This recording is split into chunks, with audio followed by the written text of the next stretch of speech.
In a town full of monsters, Eddie Dombrowski might be the most unlikable character in Silent Hill 2. Though his backstory contains unfortunate events that everyone can relate to, the way Eddie responds to these hardships is completely reprehensible and establishes him as a true villain, as repulsive and dangerous as a bubblehead nurse, or those damn spider mannequins.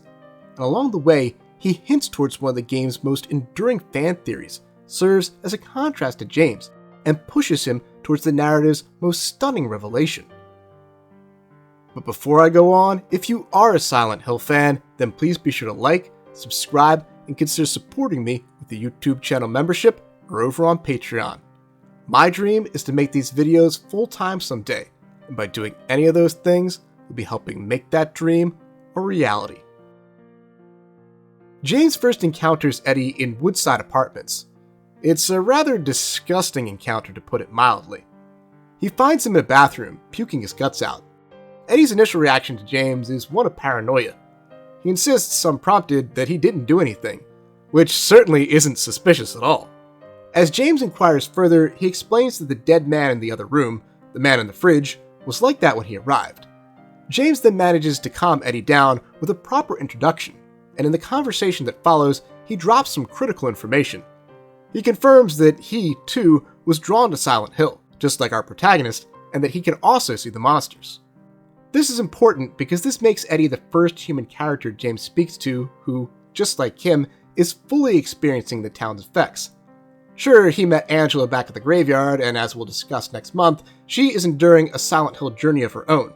But at the time, he'd yet to run into a single monster, yet to experience the town's torment firsthand. By this point, he's fought plenty of them, and is beginning to understand how dangerous a place he's found himself in. To that end, James recommends that Eddie find a way out of Silent Hill. Eddie likes that suggestion, and he asks James if he'd like to come with him, believing that together they'll have a better chance of escaping. James, of course, declines. Unlike Eddie, who doesn't appear to have a clear goal for his Silent Hill journey, James is looking for someone, Mary, so he can't leave just yet, not until he finds her. As I said earlier, and as will become clear later on, Eddie is a truly vile person. But I can't say enough about how effectively the remake's modern motion capture is at humanizing him. Silent Hill 2's characters are multifaceted. All of them are sinners and saints of varying shades of gray, and though he will ultimately prove to be the most reprehensible of the game's human characters, there is still humanity in him, and we see that here. You can tell how disappointed he is that James is unwilling to team up with him, to Scooby-Doo their way out of Silent Hill together. Even as someone who played the original and knew exactly what to expect from Eddie down the line, I have to admit that I did feel bad for him in this moment, which really speaks to the strength of the acting here. It's interesting to think about how Silent Hill 2 might have been different if Eddie and James had decided to team up here. Perhaps James would have seen the monsters Eddie himself is faced with, much like he does with Angela, but they definitely wouldn't have been successful in finding their way out of the town. You don't leave Silent Hill.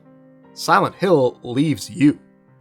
In any case, taking a deep dive into this conversation, it tells us quite a bit about Eddie's personality. First, his paranoia sets us up for the later reveal of his true nature. Right now, he might just seem like a nervous 20-something caught in the fog, but his insistence that he didn't do anything to the guy in the fridge will take on an entirely different context by the end of the game. In the here and now, Eddie's paranoia, coupled with his admission that he can see the monsters, is an early indicator that there's more to Eddie's reaction here than just nervous fear. As I've discussed in other videos, people are drawn to Silent Hill as a result of their sins, trauma, or some combination of the two, to confront the terrible things they've done, or the terrible things that have happened to them. It's not clear what Eddie did just yet, or what happened to him, but the fact that he can see the monsters is enough for us to know that he's been brought here as a result of his past, just like James and Angela. While we're on the topic of the other human characters, Eddie's desire to team up with someone else to contend with the horrors of Silent Hill isn't an unreasonable response. I too would want some help if I had the literal manifestations of my past chasing after me. But it does contrast his personality with James and Angela. James and Angela are more willing to go off on their own. For Eddie to be unwilling to do the same thing makes him look fearful, even cowardly, something Laura will chastise him for later on. The same is true when it comes to his motivations, or lack thereof. All of the other characters are looking for someone. Angela's looking for her mother, and James and Laura are looking for Mary. It's something that all three of these characters address, to some degree or another, the very first time we engage them in an extended conversation, highlighting its importance. If Eddie is looking for someone in Silent Hill, he never mentions it, and given that later dialogue tells us that he ended up in Silent Hill through other means, I'm very confident in saying that he isn't. This is yet another hint, right from the beginning, that the sins of Eddie's past are a darker shade of gray than the other characters, who are set up to be more sympathetic from the start by virtue of their motivation, their determination to find a loved one lost in the fog.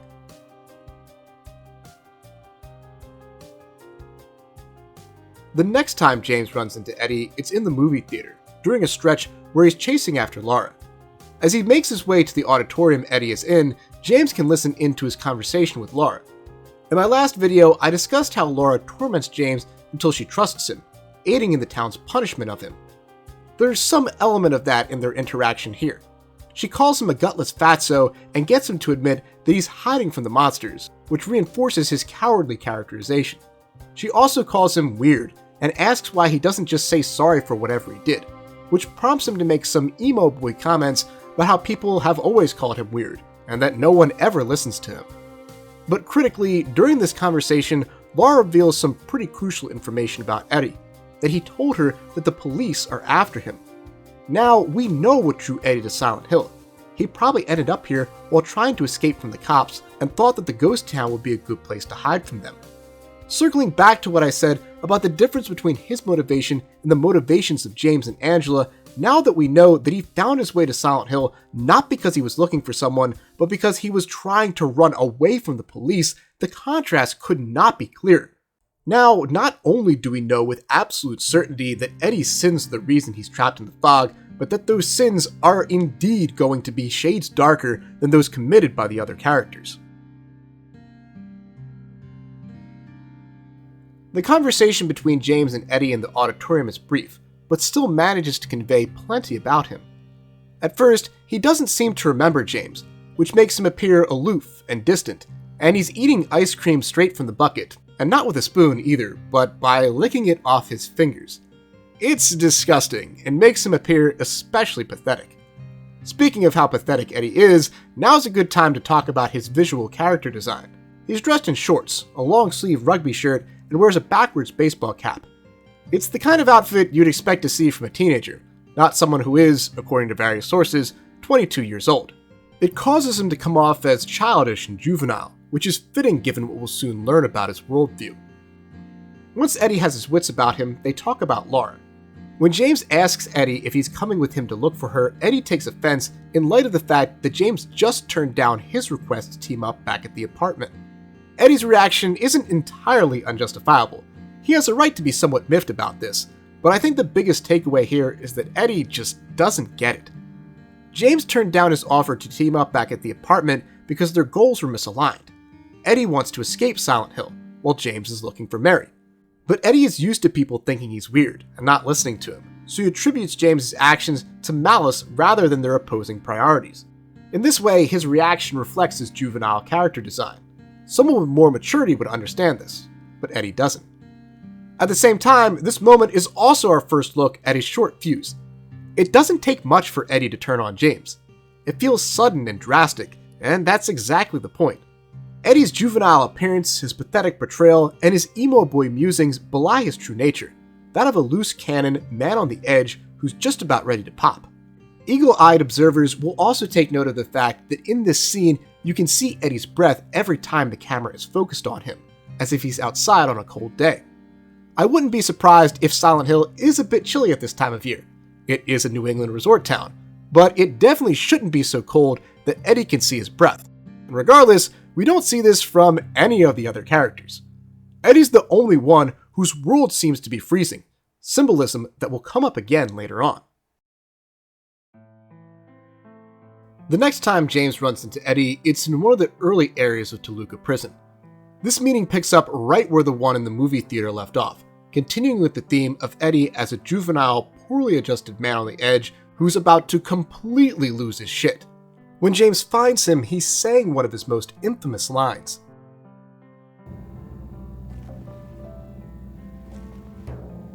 Ain't no No big deal. Just put the gun to their head and pow. The remake didn't keep all of the dialogue from the original game exactly the same, and I'm really pissed that a certain line about pizza didn't make it into the game, but I'm glad they kept this one. It's so psychopathic, so divorced from reality, and emphasizes just how far gone Eddie is.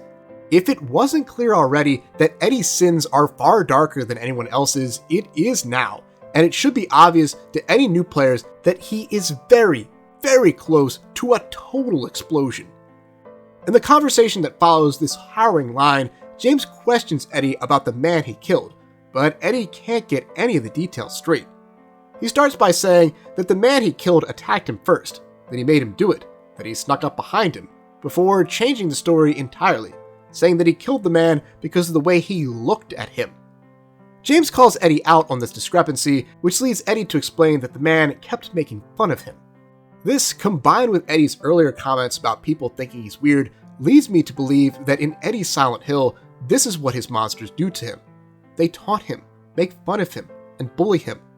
Unlike Angela and the Abstract Daddy, we never see any of Eddie's monsters in-game. In my last video, I said that the dogs of Silent Hill 2 were a reference to something we learn about Eddie in the next scene, but I was wrong about that. There are actually no dog monsters in Silent Hill 2. In fact, it's the only game in the franchise that doesn't have them.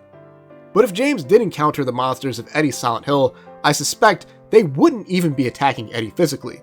I think they'd just be coming up behind him and trying to get him to snap, which is similar to what Eddie describes here.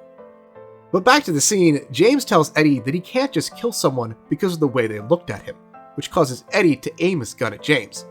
At this point, Eddie goes silent for a moment, before letting out a disturbing laugh and trying to play the whole thing off as a joke.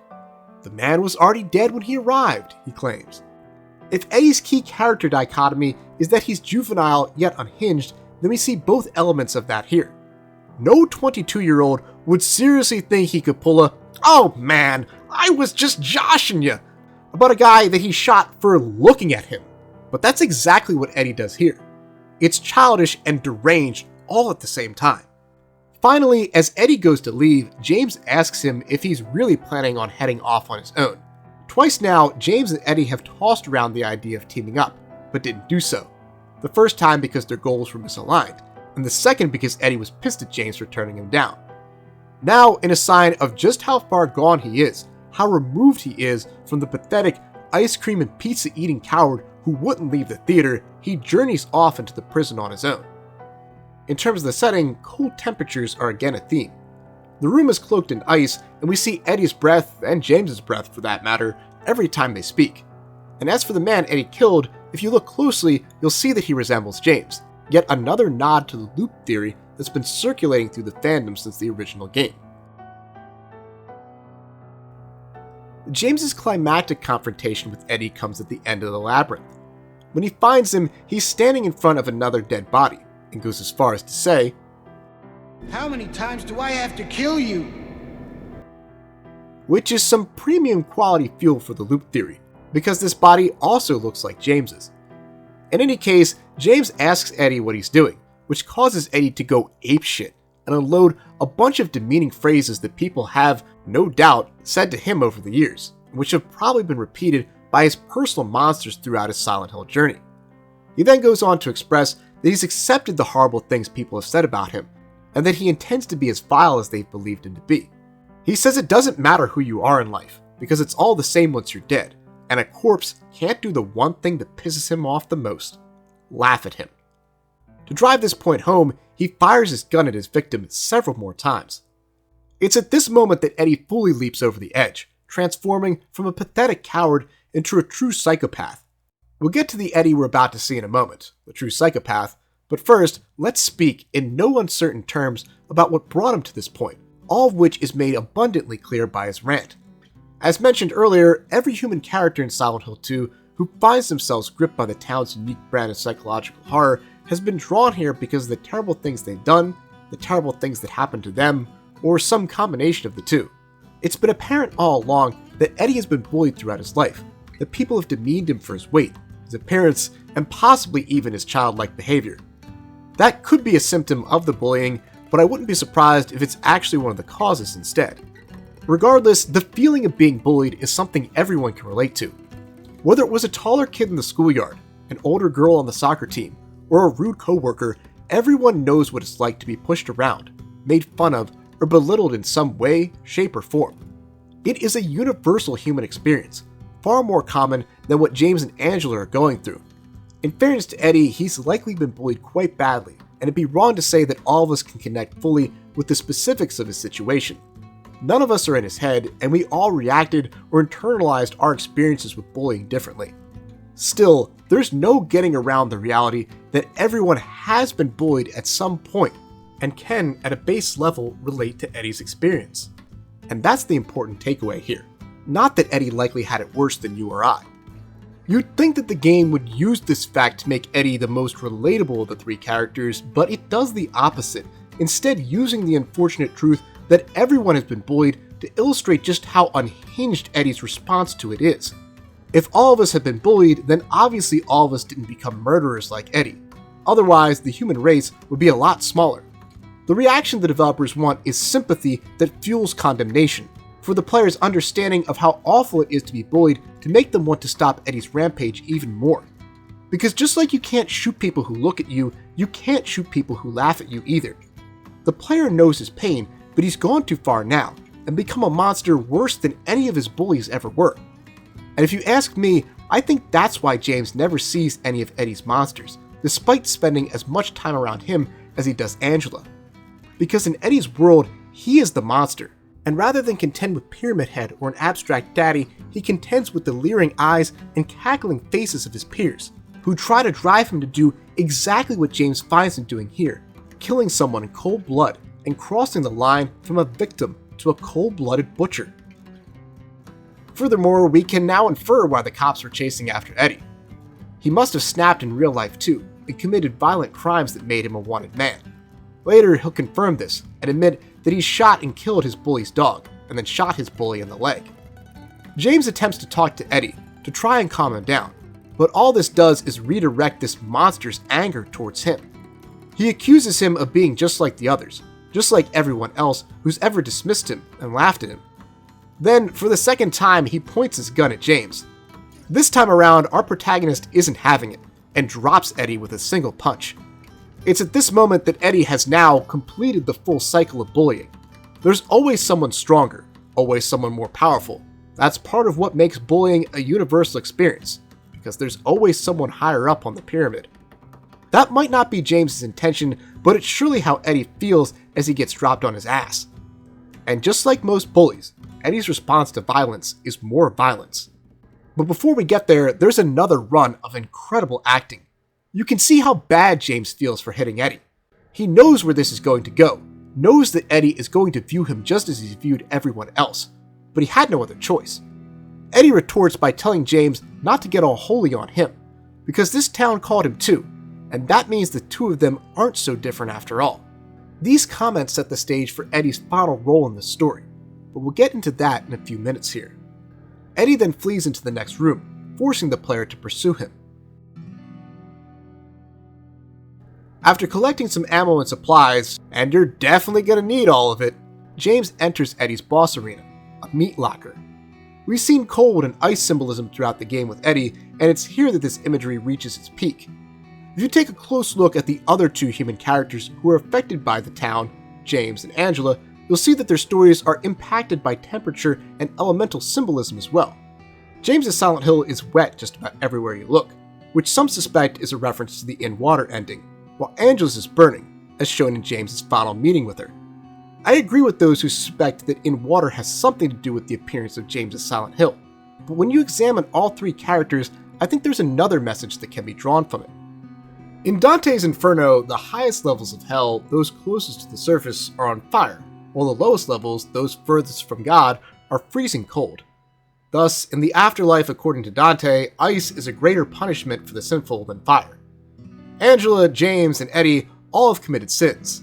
Angela killed her father and brother who abused her. James killed his terminally ill wife, and Eddie killed a dog and shot his bully. There are other symbols behind the use of fire in Angela's Silent Hill, But in this extended analogy, I think you can argue that it's the game's way of suggesting to a well-read gamer that her sins are less serious, or more venial if you'd like to use terminology Dante would have been familiar with, than James's or Eddie's.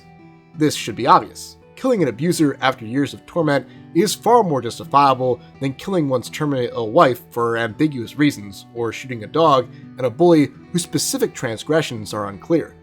It's still murder, and thus morally gray by the standards of Silent Hill, but on the far lighter end of the spectrum. As for Eddie, his association with cold places him on the opposite end of the Dante spectrum, on the darker side of morally gray. Bullied though he may have been, he killed an animal, and as he'll later reveal, he not only enjoyed its pain, but that of its owner. Again, we're never told what this person did, but based on Eddie's history, looking at him or laughing at him might have been all they did. And as he'll reveal during the boss fight, he is completely unrepentant, and given the way James's journey plays out, this seems to be something that Silent Hill focuses on quite heavily in its judgment process.